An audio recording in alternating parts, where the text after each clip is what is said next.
Bonjour à tous et bienvenue dans ABE Live. Je suis Sylvain Chauvet, chargé de communication chez Alliance Bioexpertise.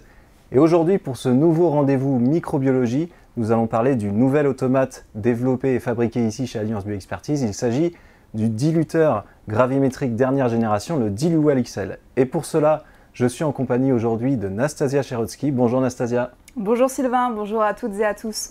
Donc, je m'appelle Nastasia, je suis chef de produit chez Alliance Bioexpertise. Je m'occupe de la gamme d'équipements pour la préparation d'échantillons et pour le prélèvement de l'air. Merci Nastasia. Donc c'est la première fois que tu participes à un live en direct comme celui-ci. Comment tu te sens pour cette grande première? Écoute, impatiente de commencer. On est tous impatients de commencer puisqu'il s'agit d'un live un petit peu particulier. C'est la première fois que nous présentons un nouvel automate conçu et fabriqué par Alliance Bioexpertise en direct. Donc dans un premier temps, nous parlerons des dilutions gravimétriques en général. Nous aurons ensuite une pause détente avec une vidéo best-of que nous avons réalisée sur le salon Forum Labo. Et enfin, nous parlerons bien sûr du Diluwell XL avec toutes ses fonctionnalités, ses caractéristiques. Nous pourrons le manipuler en direct et nous aurons aussi une tentative de record du monde. Alors avant de commencer, je vais rappeler le principe de ce live. Je vais poser des questions à Nastasia tout au long du live, questions auxquelles bien sûr elle va me répondre. Mais tout l'intérêt du live, c'est que vous aussi, vous pouvez poser toutes vos questions à tout moment. Vous avez pour cela un espace dédié juste à droite de la vidéo. Il vous suffit d'écrire vos questions et de cliquer sur envoyer. On les recevra en direct et on pourra les traiter à tout moment, donc n'hésitez pas. J'en profite aussi pour vous montrer ce compteur d'abonnés que nous avons juste ici, qui pourra s'augmenter si vous soutenez notre page YouTube en vous abonnant. Donc on peut se mettre un petit objectif de 340 abonnés pendant ce live. On compte sur vous pour remplir cet objectif. Nastasia, on va commencer. On va rentrer tout de suite dans le vif du sujet avec une première question qui pose les bases. Qu'est-ce qu'une dilution gravimétrique? Alors, dans dilution gravimétrique, il y a d'abord la dilution. Le principe, c'est d'ajouter un volume de diluant à un échantillon selon un ratio prédéfini. Ensuite, on va avoir gravimétrique. Ça veut simplement dire qu'on va utiliser une balance. Alors, tu nous parles d'échantillons. Quels vont être les échantillons concernés par ces dilutions? Alors ça, c'est très varié et ça va dépendre du secteur d'activité concerné.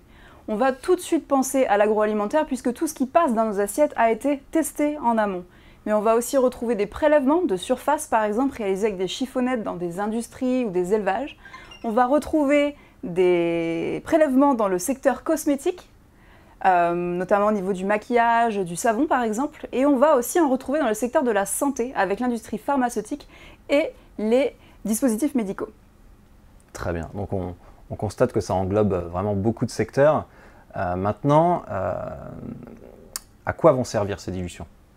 Alors, ces dilutions, elles vont permettre d'identifier la présence de micro-organismes dans les échantillons. C'est très simple. Si on prend par exemple un fabricant de viande ou de plats préparés, avant de mettre ses produits sur le marché pour le consommateur, il va devoir les faire tester en amont. Donc il va saisir un échantillon représentatif de son lot, les envoyer au laboratoire. Le laboratoire, lui, va le subdiviser en échantillons de 10 ou de 25 grammes, selon ce qui sera recherché. On va venir y ajouter le diluant, qui est un milieu nutritif qui va permettre de booster la croissance des micro-organismes et donc de voir s'il y a présence ou non dans ces échantillons. Alors tu parles de notion de contrôle, d'analyse avant mise sur le marché, quelque chose d'assez important et essentiel. Quelles vont être les normes qui vont régir cette application? Alors la norme la plus importante, ça va être l'ISO 6887 version 2017.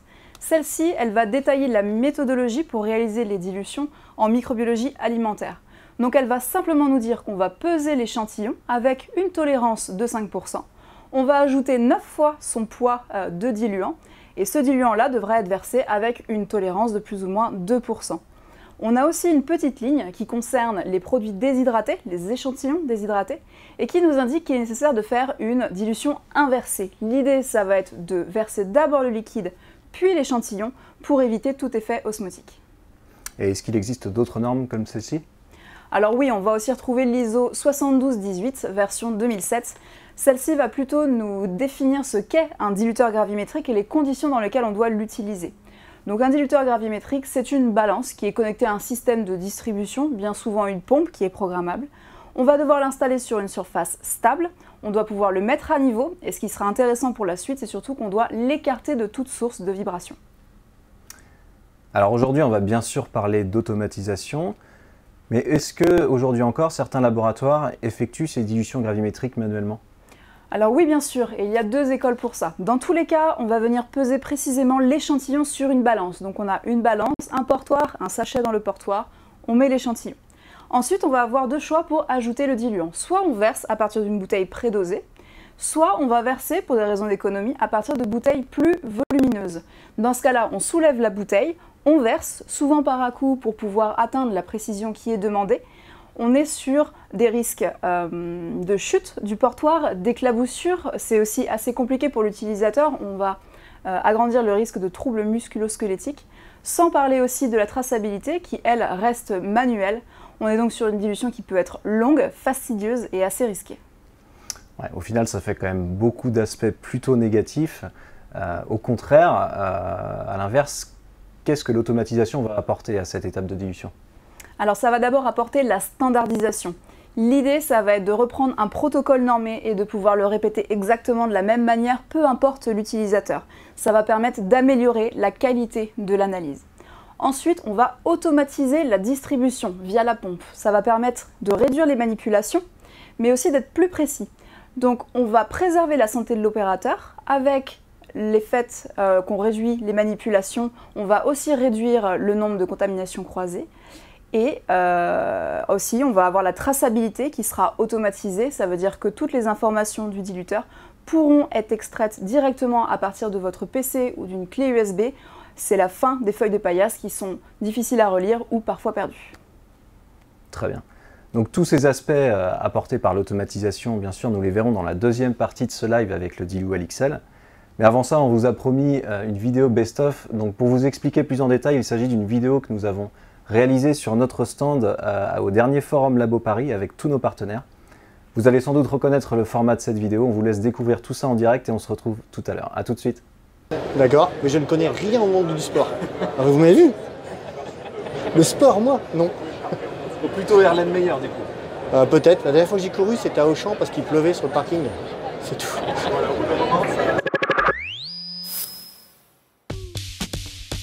Labo, de loin, depuis toujours. Plutôt bureau par la force des choses, mais toujours partante pour aller au labo. Labo, je suis plus technique. Café, la dose journalière de café est très importante. Infusion. Je suis chocolat. Anciennement mission solo, mais projet en équipe, c'est carrément mieux. Mission en solo. Toujours en équipe, mais j'aime bien réfléchir en solo. Du soir. Du soir, non pas du matin. Du matin. De la journée. Lundi. Du vendredi. Qui répond le lundi, franchement? On en a eu. Ah oui, d'accord. Les deux. Les deux. Le lundi d'attaque pour une semaine, le vendredi, ouais, le week-end. Agenda pâté.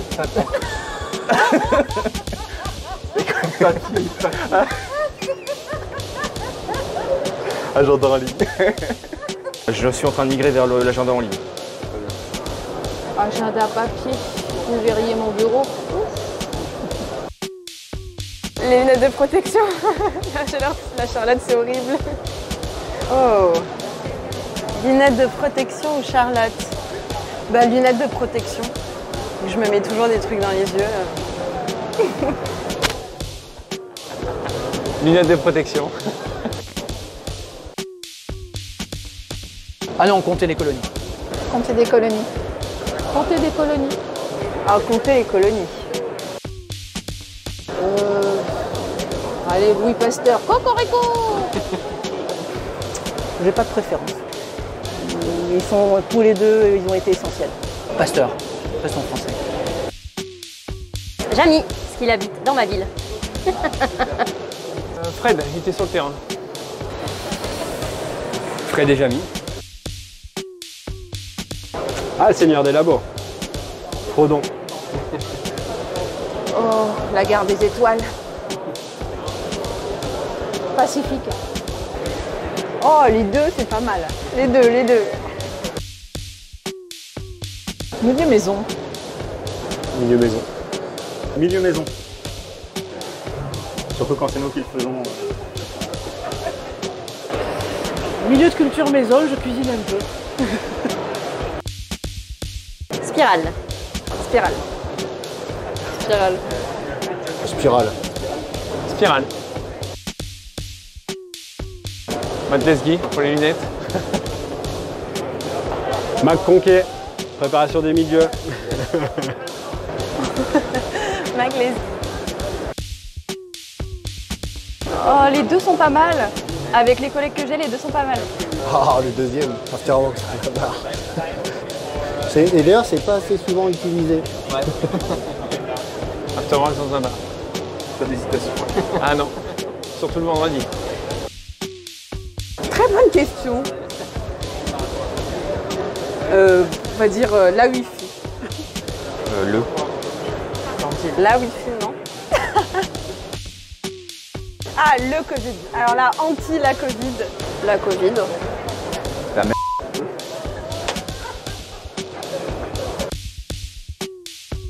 Boîte de pétri, je vends des milieux de culture. J'ai jamais trop été boîte de nuit, je suis plutôt soirée entre amis. Donc je dirais boîte de pétri. Boîte de nuit.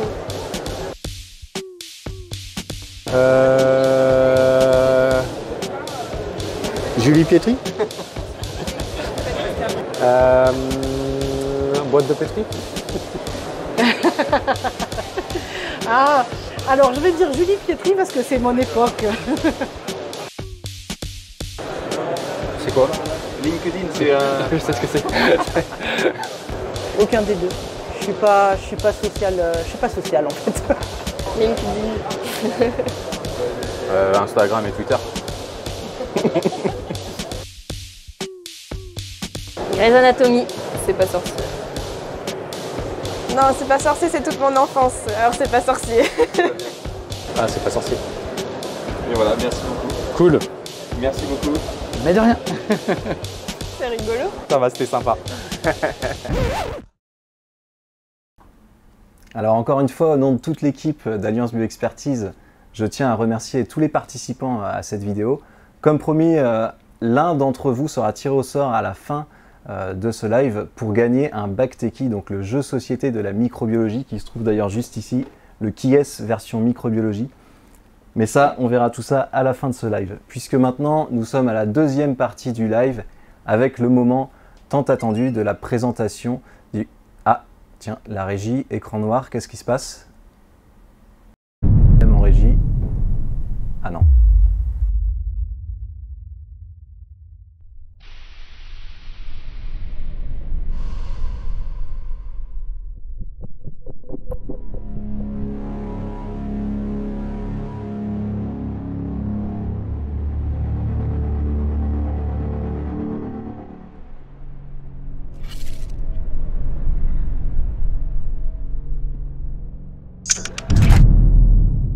Alors non, ce n'était pas un problème technique de régie, mais c'était bien la découverte de ce nouvel automate, le Diluel XL. Donc maintenant, Nastasia, est-ce que tu peux nous présenter enfin le Diluel XL, le nouvel automate ABE? Bien sûr, et le voici donc, le Diluel XL. Alors de quoi il se compose? Il se compose d'abord d'une balance avec un clavier frontal. Derrière, vous allez trouver le mât de distribution motorisé qui est ajustable en hauteur et sur lequel vous pouvez voir aussi deux indicateurs lumineux de statut, notamment importants en fin de dilution. À côté, on va avoir la pompe. Donc c'est une pompe grand volume. Elle peut aller jusqu'à un débit de 6 litres par minute et elle est déportée. Et ça, c'est un héritage que nous avons sur notre Diluel standard. L'idée, comme le dit la 7218, c'est d'écarter toute source de vibration de la balance. Et quelle est la première source de vibration sur un diluteur? C'est la pompe. Donc ici, on va pouvoir l'écarter, voire même l'enlever complètement du plan de travail, ce qui va permettre de garder un maximum d'espace pour la manipulation et de garantir une stabilité de pesée évidente. Ensuite, on a aussi la petite tablette tactile qui nous permettra la programmation. Très bien. Donc comme tu l'as dit, mis à part la pompe déportée qui reprend le modèle du Diluel standard, on voit que c'est une machine qui au niveau du design est quand même complètement en rupture par rapport à ce qui peut être observé jusqu'à maintenant. Pourquoi ça? Alors oui, elle est en rupture, et elle l'est car c'est la première machine qui a été pensée pour les grands volumes avant tout. Donc ici, on a un portoir pour les grands sacs, les sacs de 4 litres. On va pouvoir le mettre dans le portoir, l'ouvrir en appuyant sur les côtés, tarer, mettre son échantillon, lancer la dilution. En fin de dilution, on va pouvoir retirer le sac et ici je vais retirer le portoir pour vous montrer le plateau de la balance. Le plateau de la balance, lui, il est suffisamment grand pour pouvoir accueillir n'importe quel type de contenant, que ce soit des flacons, des bouteilles, des sacs de 400 ml ou des sacs de 4 litres. D'ailleurs, pour la petite anecdote, aux États-Unis, ils utilisent beaucoup des pots à popcorn dans lesquels ils mettent leurs sacs pour réaliser les dilutions. Très bien. Alors aujourd'hui, on s'intéressera principalement aux sacs.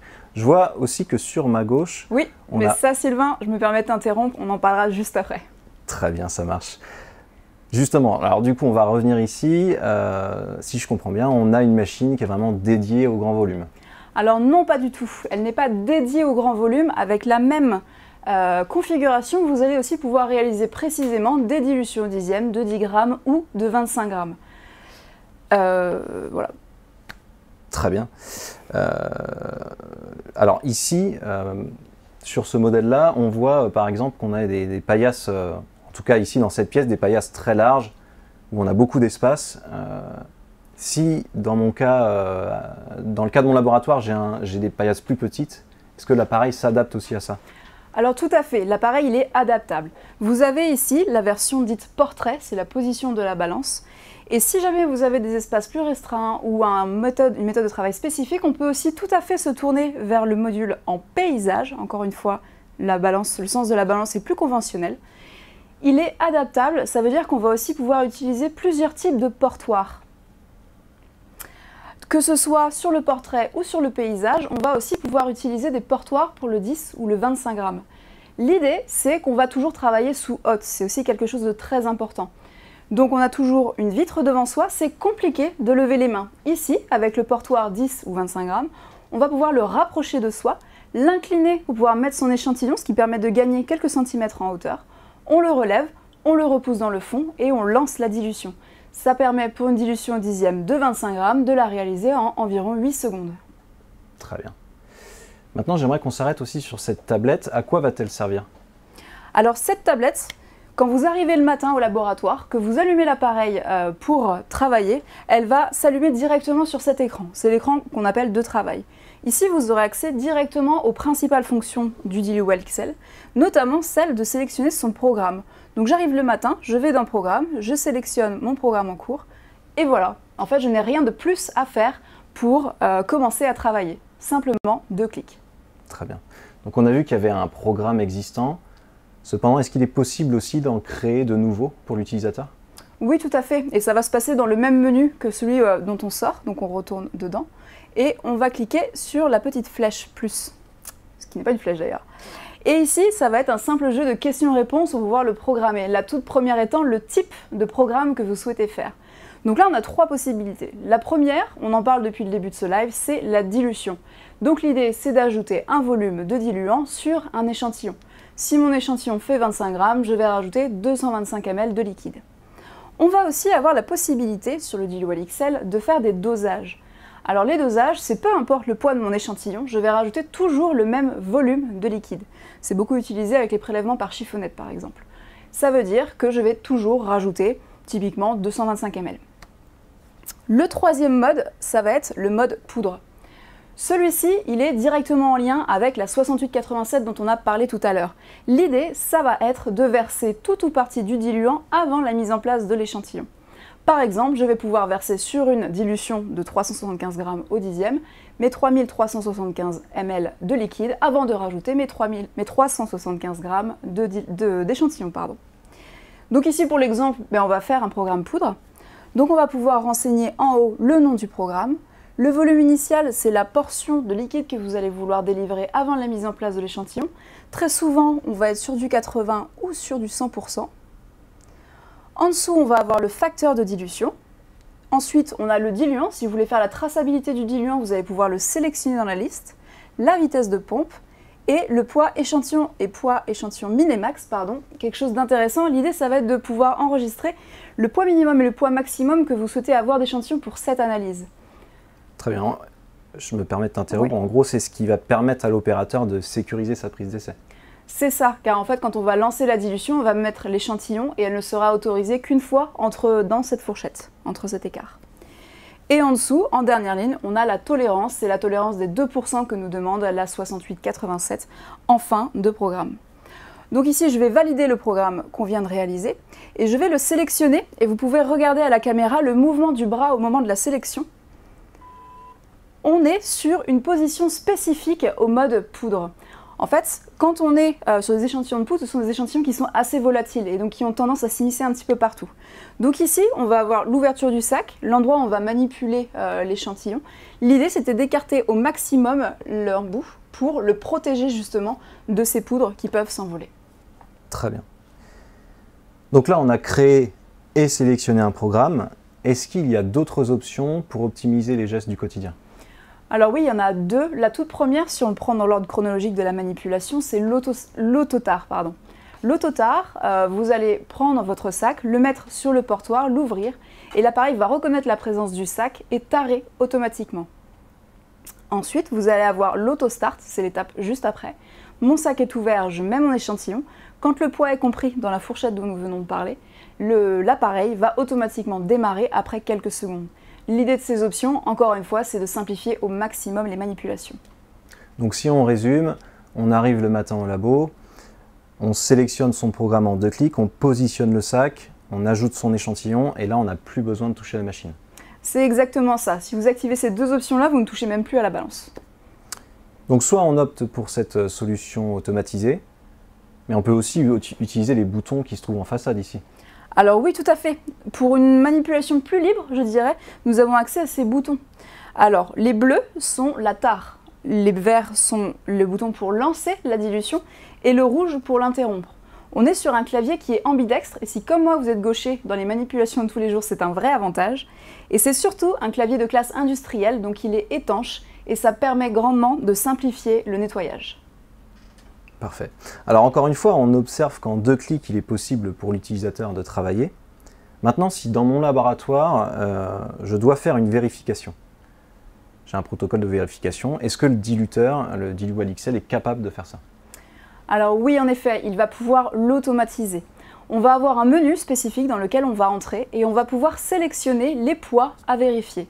On lance la séquence et la machine va nous inviter à poser les poids les uns après les autres sur la balance. Sans la toucher, évidemment. Et dans ce cas-là, elle va venir comparer le poids qu'elle pèse aux valeurs qui ont été enregistrées à l'installation. Et selon la comparaison et l'écart qu'il y a entre les deux, elle indiquera un résultat conforme ou non conforme. Ces poids-là, ils sont au nombre de 4. Vous allez pouvoir les adapter à votre utilisation. Quand on en crée un, on va avoir le choix, on va pouvoir lui donner un nom. On va pouvoir lui donner une référence métrologique si ce sont des poids qui sont raccordés. Et on va pouvoir lui donner la fameuse tolérance. Typiquement, sur un poids de 25 grammes, je peux lui indiquer 0,2 g. Dans ce cas-là, la machine se servira donc de cette tolérance-là pour donner son résultat final conforme ou non conforme. En fin de séquence, on va avoir accès à un rapport PDF, un rapport de vérification. Il se présente comme ceci. En haut, vous avez un encart avec l'identification de la machine, de l'opérateur et du temps de la vérification, la date et l'heure. En dessous, vous allez avoir le descriptif de tous les poids qui ont été vérifiés. Et en fin de rapport, un petit encart de validation. Très bien. Donc on a vu ce PDF. Est-ce qu'il y a, en termes de traçabilité, d'autres données que l'on peut récupérer? Bien sûr, là on a vu la vérification, mais la calibration ou le calibrage se réalise exactement de la même manière. Et à la fin de la séquence, de la même manière, vous allez avoir un rapport de calibrage. Donc il se présente avec un premier encart qui permet d'identifier encore une fois l'appareil, l'utilisateur et le moment de la calibration ou du calibrage. Vous allez avoir tous les poids qui ont été testés en dessous et ensuite vous allez avoir l'encart de validation. Ces poids, ils sont au nombre de 5. En fait, vous avez toujours le 0 qui est figé dans la machine et ensuite vous en avez 4 que vous allez pouvoir paramétrer comme vous le souhaitez. Encore une fois, on peut renseigner son nom et surtout son identification métrologique pour les poids raccordés. Parfait. Et qu'en est-il des données sur les cycles? Tout à fait, c'est la dernière catégorie de données qu'on va pouvoir exporter. Donc ici, on va se rapprocher de la tablette. En fait, à l'exportation, vous allez pouvoir avoir accès au programme et à ses paramètres. Vous allez pouvoir aussi exporter le nom de l'utilisateur, celui qui a réalisé la dilution. Si vous faites la traçabilité du diluant, vous allez pouvoir de même renseigner son numéro de lot. Voilà. Et de la même manière, vous allez pouvoir renseigner le numéro d'échantillon. Ces deux champs peuvent soit être renseignés manuellement comme je viens de le faire, ou alors avec un lecteur de code barre. Et en fin de dilution, de dosage ou de poudre, vous allez aussi pouvoir exporter tous les résultats de cycle, les conformités, les EMT, etc. Alors on parle d'export depuis tout à l'heure, mais quels sont les moyens justement d'exporter ces données? Alors pour exporter les données, le premier, ça va être l'imprimante ticket. Le second, ça va être la clé USB, on l'a vu avec les différents rapports. On peut aussi extraire un rapport Excel avec les cycles. Et le troisième, ça va être la Lab Page. Alors qu'est-ce que c'est que la Lab Page? C'est un accès depuis votre PC aux données qui sont stockées sur votre DILUwell XL depuis son installation. Donc vous allez avoir accès à toutes ces données de cycle, tous les programmes qui ont été réalisés, toutes ces données de vérification et aussi de calibration depuis le tout début. L'intérêt de ces données, c'est qu'elles ne sont ni modifiables ni effaçables. Vous allez pouvoir les sélectionner, les consulter pour les analyser ou simplement les exporter pour les stocker. On voit qu'il y a un jeu de couleurs aussi sur ces données. Est-ce que tu peux nous expliquer ça? Le vert signifie à... C'est ça. En fait, le vert signifie, d'un premier coup d'œil, quand vous allumez la Lab Page, vous allez pouvoir voir si vos dilutions de la journée ont été conformes ou s'il y a eu quelque chose. Dans ce cas-là, elles sortent rouges pour non conformes. Très bien. Alors, on va juste répondre à une question. On a une première question de monsieur Marcel Moulin qui nous demande bonjour à tous, est-il possible d'incrémenter le numéro d'échantillon? Alors merci pour la question. En effet, on peut incrémenter le numéro d'échantillon. L'idée, ça va être de mettre une première partie du numéro d'échantillon qui sera fixe et ensuite on mettra 2 points, le signe 2 points. Et tous les chiffres qui seront derrière, vous allez mettre le premier, disons 1, et ensuite au fur et à mesure qu'on réalisera des dilutions, il viendra s'incrémenter. 1, 2, 12, etc. Très bien. Merci monsieur pour votre question. D'ailleurs, ça me permet de vous relancer aussi. N'hésitez pas si vous avez d'autres questions. On est là pour ça. Alors, on a parlé de la machine sous beaucoup d'aspects, mais à l'introduction de ce live, on a aussi parlé d'un record du monde. Et je crois que c'est maintenant le moment de tenter de battre ce record du monde. Et pour cela, on va inverser les rôles, on va changer, on va déménager puisque ça va se passer sur ma gauche. Donc effectivement, nous avons parlé d'un record du monde, c'est un record de vitesse de dilution. Ce record va se passer sur cet équipement juste à côté de toi. Est-ce que l'équipement est prêt pour effectuer ce record du monde? Eh bien écoute Sylvain, il a été préprogrammé. On est sur un programme de dilution au 10e avec un échantillon de 375 grammes. Ici on est à 375,9. L'échantillon est déjà présent dans le sac. Je suis prête, il est prêt. Eh bien, on est tous impatients de commencer. Je te dis 3, 2, 1 et je lancerai le chrono ici. 3, 2, 1, c'est parti. Donc ici, on est sur une configuration, comme je vous parlais tout à l'heure, avec la pompe déportée. La pompe est située sous la paillasse. Donc on vient libérer au maximum l'espace de travail autour du diluteur. De la même manière, vous verrez là-bas la tablette tactile. On peut la disposer de la manière dont on le souhaite. Elle peut être posée sur la paillasse, elle peut être posée en dehors de la hotte par exemple, ou aussi mise sur un bras articulé comme ici, ce qui permet de la rapprocher quand on doit programmer et de la reculer une fois qu'on a terminé. Le poids se stabilise, on est en fin de dilution, les indicateurs lumineux sont verts, ce qui veut dire qu'on est dans l'EMT. Eh bien écoutez, on est sur un chrono de 32 secondes. Est-ce que tu peux nous décrire ce chrono, Nastasia? Alors il est plutôt incroyable, c'est vrai que les méthodes actuelles vont permettre de réaliser ce genre de manipulation dans un temps compris entre 1 et 3 minutes. Donc là je pense qu'on peut vraiment parler de jamais vu. Alors effectivement, c'est un chrono vraiment exceptionnel. Et d'ailleurs, pour rappel, vous aviez la possibilité à l'inscription à ce live, vous aviez la possibilité de deviner ce chrono. Nous avons eu vraiment beaucoup de... Excusez-moi, je suis vraiment désolé. Bon, écoutez, Allô? Et je suis désolé, je suis en live, je peux... Oui, bonjour, je travaille pour le Guinness des records. Je viens de voir la performance de votre machine. C'est incroyable. Je l'ajoute tout de suite comme le diluteur le plus rapide du monde. Ok, bon bah écoutez, je crois qu'on peut officialiser le fait que ce DILUwell, ce diluteur gravimétrique, est le plus rapide du marché. C'est assez incroyable. Donc voilà, ça m'a coupé, mais justement, j'étais en train de dire que vous aviez la possibilité de deviner ce record, ce temps de dilution. Vous avez été nombreux à répondre. Écoutez, il faudra qu'on analyse tous ces chronos et bien sûr, la personne la plus proche gagnera le bac techie. Donc ça fait 2 gagnants aujourd'hui. Il faut qu'on reprenne la liste parce qu'on avait plusieurs personnes qui avaient qui avez répondu 30 secondes. Donc vous allez bien sûr tous remporter, tous ceux qui étaient le plus proches, remporter ce cadeau. Donc voilà, bravo à vous. Nastasia, tout à l'heure tu m'avais interrompu quand j'étais sur cette machine. Je crois que c'est maintenant le moment d'en parler. Oui, alors je suis désolée Sylvain de t'avoir interrompu. En fait, je voulais qu'on aborde certains sujets avant d'en parler. Donc, on a pu parler des sujets de troubles musculo-squelettiques, on a pu parler d'utilisation sous hotte et on a pu parler de volume, de grand volume, pardon. Ce qui a amené des discussions autour de l'ergonomie, de la facilité d'utilisation et de respect de l'utilisateur. Ici, vous avez le condensé de tous ces avantages. Donc en plus de ce qu'on a vu sur le Diluwell XL globalement, ici on va avoir un système de pinces. Les pinces vont permettre d'ouvrir le sac avant la dilution.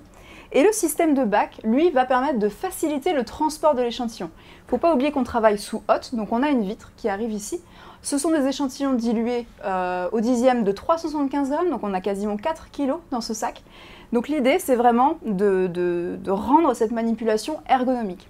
Donc ici, on a la vitre, on va pouvoir détacher le sac et le fermer de la manière habituelle et emmener le bac directement. L'idée, c'est de garder les coudes le long du corps à 90 degrés pour ne pas avoir à forcer sur les bras.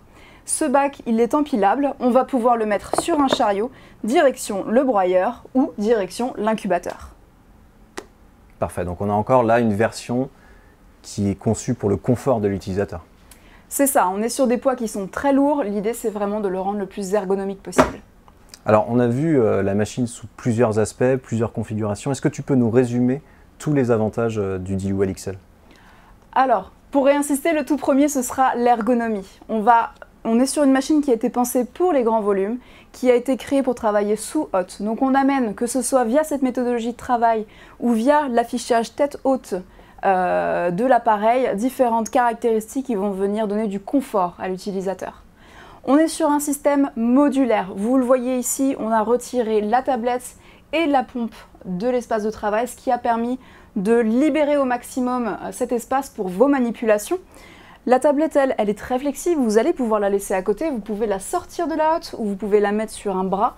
Beaucoup de possibilités à son avantage.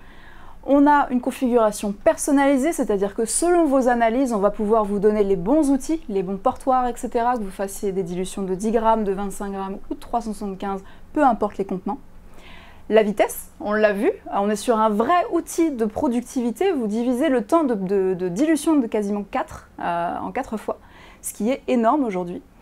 On a aussi la traçabilité, donc on va pouvoir récupérer toutes les informations liées au cycle, liées à la vérification et liées aux calibrations. La vérification a été complètement automatisée et gérée par la machine et toutes ces informations-là sont récupérables à distance directement sur votre PC à travers la Lab Page.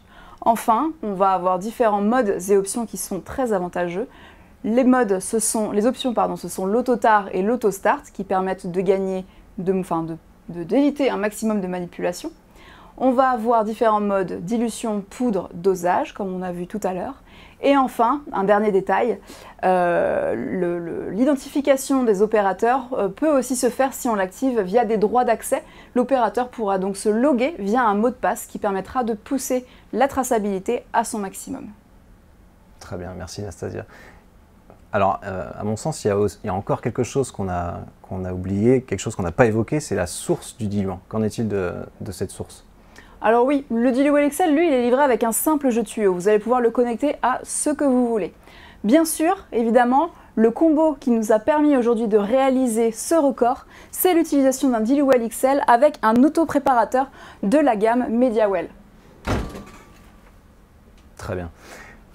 Mais alors justement, avec de telles performances, une telle vitesse, un préparateur comme un 10 litres ou même un 30 litres que nous avons ici, il risque tout de même de se vider très rapidement.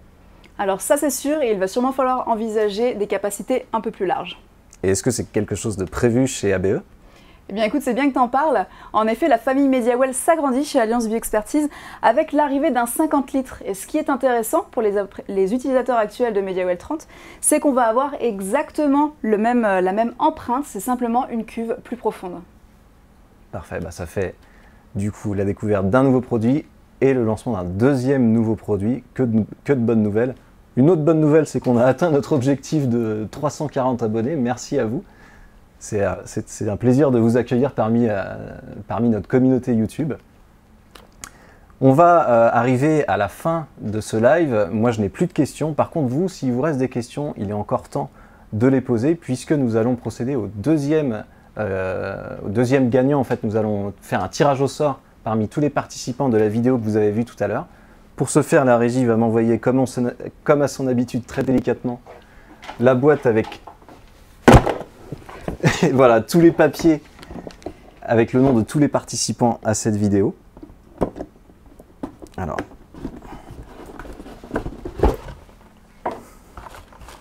voilà, tous les papiers, la main innocente comme d'habitude.